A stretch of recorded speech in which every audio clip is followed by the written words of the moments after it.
Before empires rise, they are dreamt. One night, in a simple lodge warmed by prayer and the whisper of old songs, Osman dreamed a dream that would echo across centuries. From his chest sprang a great tree. Its roots sank deep into the earth and its branches stretched to touch the skies. Beneath its shade flourished rivers, cities, and kingdoms, as far as the eye could see. The world itself seemed sheltered by its embrace. It was no idle vision. This was destiny speaking in the language of dreams. And Osman would answer. That night, in the quiet town of Inegöl, the seed of an empire was planted. An empire whose dynasty would rule longer than any other continuous sovereign line in history, holding full power for over 6 centuries. The tree had not yet grown, but the ground was ready, and Osman was waking. Long before dreams became banners and empires, Osman was simply a boy of the frontier. Born into the tents of the Kayu tribe around 1258, he grew up in Söğüt, a settlement perched between the crumbling Byzantine Empire and the weakening Seljuk Sultanate. Here, survival was a daily negotiation with fate. The Kayu were one of the 24 original Oghuz Turkic clans, claiming descent from the legendary Oghuz Khan himself. Their symbol, the double bow, was a mark of nobility and a reminder of their proud, ancient lineage. By the time of Osman's birth, the Kayu had already endured centuries of migration, war, and survival, moving westward from the Central Asian steppes to the chaotic frontiers of Anatolia. In the turbulence of the 13th century, they found themselves settled under Seljuk protection, tasked with defending the borders against Byzantine forces and rival beyliks. Though modest in number, the Kayu enjoyed a reputation for loyalty, martial prowess, and an unbreakable spirit. Under the leadership of Osman's father, Ertuğrul, the Kayu had carved out a fragile yet respected position on the frontier. They were frontier guardians, small but strategic, fierce but pragmatic. Osman listened to the old tales of the steppes, of ancient heroes, endless migrations, and the dream of a homeland. He learned early that true leadership was not a birthright. It was a prize claimed by courage, wisdom, and faith. Among his mentors was Sheikh Edebali, a revered Sufi master of likely Turkic origin, later honored by tradition as a Sayyid, a descendant of the Prophet Muhammad. Edebali's teachings planted the seeds of a different kind of rule, one based not only on strength, but on justice and divine purpose. The boy raised among tents and frontier winds would soon be tested by forces greater than his tribe. In a land where empires crumbled like dust, Osman would carve his own destiny. When Ertuğrul passed away around 1280, a succession crisis loomed. Among the Kayu, leadership was not automatically passed to the eldest son. Instead, a new bey, the tribal chief, had to prove his worth. Several figures, including Osman's elder brother Saru, Batu, Savcı Bey, were natural candidates.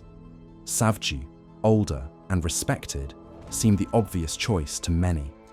Another contender was Dündar Bey, Osman's uncle, a senior figure who prized caution and stability over bold ambition. But the frontier demanded more than seniority. It demanded vision.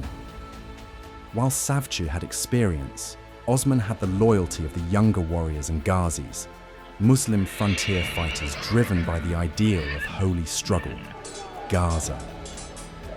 His bravery in raids, his alliance with spiritual leaders like Edebali, and his ability to inspire hope tipped the scales. Still, the leadership question remained unsettled.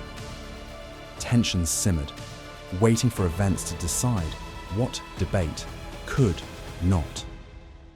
In many ways, the transition of leadership among the Kaya was a kind of natural selection, a brutal, unspoken contest where only the most adaptable, daring, and visionary could prevail.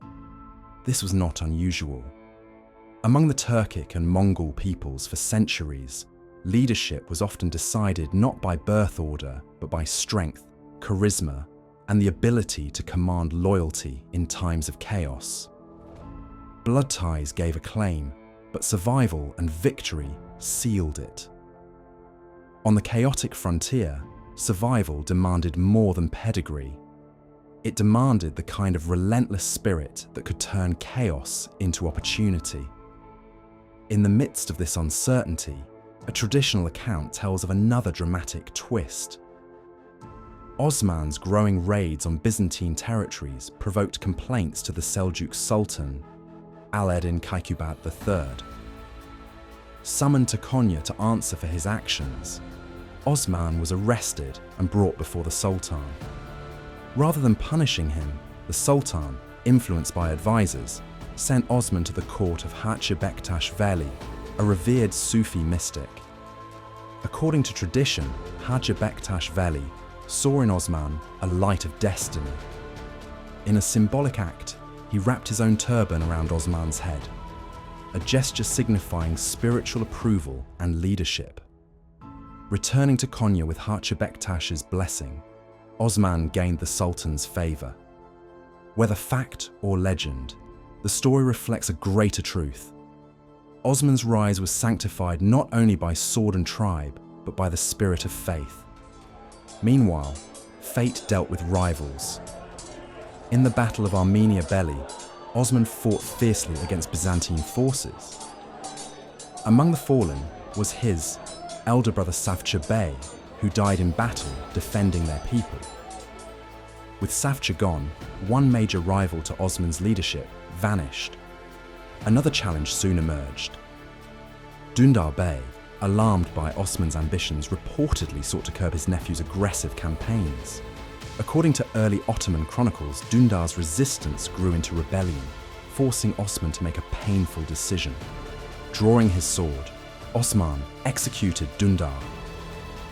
Stark, brutal act to secure the tribe's future. Thus, by blood, by trial, by blessing, and by sheer necessity, Osman emerged as the undisputed bey of the Kaya. In time, however, the Ottomans would abandon this harsh tradition. As the empire grew and matured, succession became increasingly based on seniority. The principle of the eldest surviving male ascending to the throne, stabilizing the imperial line, but sacrificing some of the wild dynamism that had once built it. The dream that had once stirred in the campfires of his youth was now entrusted to his hands. Osman reimagined what it meant to be a leader on the frontier. He was a warrior, yes, but he was also something more. A builder, a protector, a visionary. In a land where power often came from the sword alone, Osman understood that enduring power needed roots. Roots in faith, in trade, in law, and in people's hearts. Guided by the wisdom of Sheikh Edebali, Osman forged a principality not just through conquest, but through conviction. His marriage to Bala Hatun, Edebali's daughter, sealed a powerful alliance between the sword and the spiritual order. It was more than a political move. It was a declaration that his rule would be blessed not merely by force, but by divine purpose. On the fractured Byzantine frontier, Osman faced an array of rivals. The Tekfuls, Byzantine governors of crumbling fortresses, each ruling their small domains like isolated kings. Some sought peace through treaties, others plotted war. Osman, ever pragmatic, navigated this volatile world with both diplomacy and daring. He traded with Byzantine towns when it suited him and raided their strongholds when opportunity demanded. Söğüt, once a modest village, began to transform under his leadership.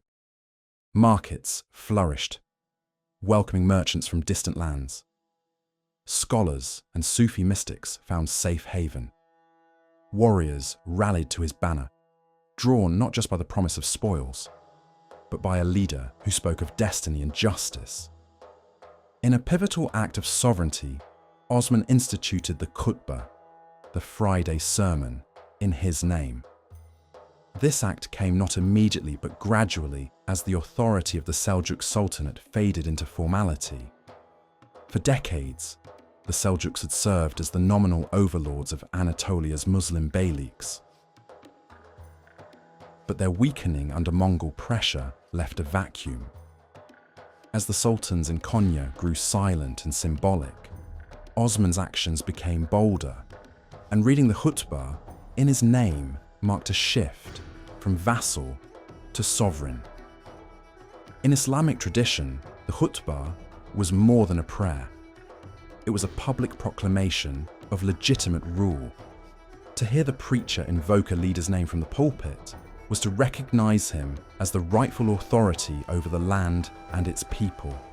By this simple but powerful gesture, Osman sent a message to friend and foe alike. A new order was rising, and its roots ran deep.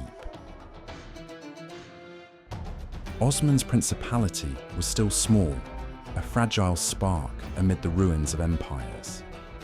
But in the wilderness of Western Anatolia, a new kind of beylik had taken shape, not built on plunder alone, but on the belief that something lasting could grow from the dust. And Osman was determined that it would. The frontier was not a place for the faint of heart, and Osman's first major trial came swiftly. Around 1284, on the rugged hills and narrow passes of Armenia Belli, Osman faced his first great battlefield. A coalition of Byzantine forces, led by hostile Tekfurs, descended upon the Kaya. The sky was grey, the wind dry, and the earth churned beneath the hooves of horses and the cries of warriors. It is important to note, this battle was not fought over a castle, a town, or a specific territory. It was a clash for survival and influence, born from the Byzantine anxiety over Osman's growing power. The winner of the Battle of Armenia Belli remains unclear in historical records. No decisive victory was claimed by either side. But in the aftermath, the odds tilted undeniably in Osman's favour. Among the fallen was Osman's elder brother, Sarubatu Savci Bey, a respected and experienced figure who might once have rivaled Osman for leadership. His death was not just a family sorrow, it reshaped the destiny of the tribe. Savci's fall silenced any lingering doubts. There would be no more hesitation over leadership. Osman, still young, but already hardened by raids and hardship, now stood as the unchallenged bey of the Kayi. The battle left scars on Osman's soul, but also lessons in strategy and survival. He honed his tactics, swift cavalry raids, ambushes, feigned retreats, and an almost instinctive mastery of the terrain. Warfare was not just force, it was movement, patience, and deception. These were not random attacks. They were the first strokes of a far greater painting. A principality carved not only by swords, but by the art of seizing opportunity. The frontier lords, both Byzantine and Turkic, watched carefully. In this boy bey from Söğüt, they began to glimpse something troubling and extraordinary. A leader who knew how to turn grief into resolve and blood into banners. The frontier had tested Osman, and Osman had survived. The clan leader of Söğüt had faced the storm and walked through it scarred, but standing. The Byzantines had learned his name. The frontier had felt his fire. And Osman, now unchallenged at the head of the Kaya, was no longer merely defending a tribe. He was shaping a future. But this was only the beginning, because what lay ahead was not survival, but ambition. A vision whispered through dreams, etched in fire and oath, of a realm not yet born, and an empire still hidden beneath the dust of Anatolia. Join us in part 2, where alliances shift, castles fall, and a crescent begins its slow, unstoppable rise.